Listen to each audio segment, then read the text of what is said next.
Hi everyone! So before I get started on the video, I just wanted to clarify some things about our previous publication. So in the last video, I said that the Meehan Center didn't really offer services to students after first year. I based this statement on many interviews that I had with students who had used the Meehan Center in the past and had a lot of trouble getting access to services after first year because they didn't have an up-to-date diagnosis. This has a lot to do with the medical model in which we see disability and very little to do with the Meehan Center, who works really, really hard for disabled students. And I realized only afterwards that these experiences that I had come to know were not representative of everyone who used the Meehan Center. So we took that part out because we didn't want to represent a wonderful institution that does a lot of work for disabled people. And instead, I just want to clarify that there are a lot of people who get services after their first year from the Meehan Center, and that even though there's still some problems, they do a lot of good work. So thank you so much. I hope you enjoy the rest of the video.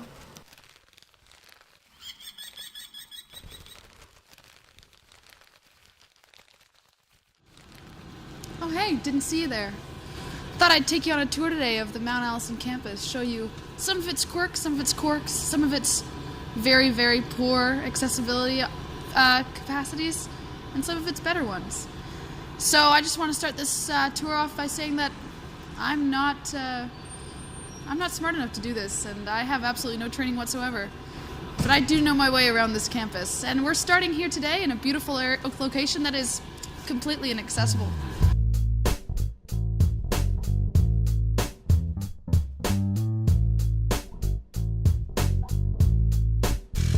So now we're in one of Mount A's boldest in terms of complete inaccessibility buildings on campus. This is Hart Hall, home to one of the world's, I want to say, largest staircases. It's honestly incredible what they get away with. So when you're thinking about accessibility on campus, the point of this video isn't for me to try to do an audit of this campus, because I can't do that. I'm not trained to do that kind of stuff. But what I'm just trying to point out is what classes could you really take if you were a student at Mount A and you had some mobility issues in Hart Hall. So, I mean, just from the get-go, there isn't a single classroom you can get into without using stairs. So these are the different departments that you wouldn't really have access to. So we're talking about most of the arts programs at our university that are kind of associated with the liberal arts. So, I mean, you have to really ask yourself, they always tell us that liberal arts is about critical thinking and feeling better than, feeling superior to Dalhousie and other things like that. But, I mean, what are we really doing with critical thought if we're not even making our own campus equitable, you know? Alright, so this is my building, Flemington. It's a harsh reminder every day that I pretty much wouldn't be able to be a biologist at Mount A if I was using a wheelchair. Alright, so we've entered another labyrinth of stairs. Seems to be a little quieter in this building because there's real education happening. So we can come downstairs if you want to see my favorite ramp on campus. Now,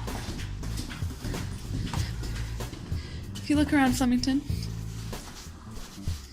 you'll note that it's a lot of, dead bodies and body parts and things like that, and that's all well and good. But when it comes to accessibility, it's just pathetic. This ramp right here, I can only assume is the inspiration for, the luge track at Vancouver 2010. I'm going to make a lot of Olympic references because, frankly, I'm in love with it. I love the Olympics. Sorry. I swear to God, if any person on wheels ever tried to get down this, they would just keep on going until they'd reach Hart Hall. There is no stopping that train once it gets moving. This is possibly the steepest ramp I've ever seen. And honestly, even walking down it, I'm a little scared for my life. Alright, so we've had problems with these doors in the past in that they typically don't work. They weren't on for the first 2 years of the PERD's baby existence, but they do now. So this is the Purdy Crawford Center for the Arts, easily our most fancy and most alumni donation dense building, I'd wager. I really like all the art here, but one thing that I like more than that is the accessible washrooms in the Purdy Crawford Center. This is a really, really good example of what Mount A could do if it really put the effort into making things accessible. I'm just gonna not step on those hours of work. So there's a washroom, I think, around behind the fancy theater, and it's got all the things that an accessible washroom should have. So it has a lower sink, it has a lower toilet and bars and stuff to help people.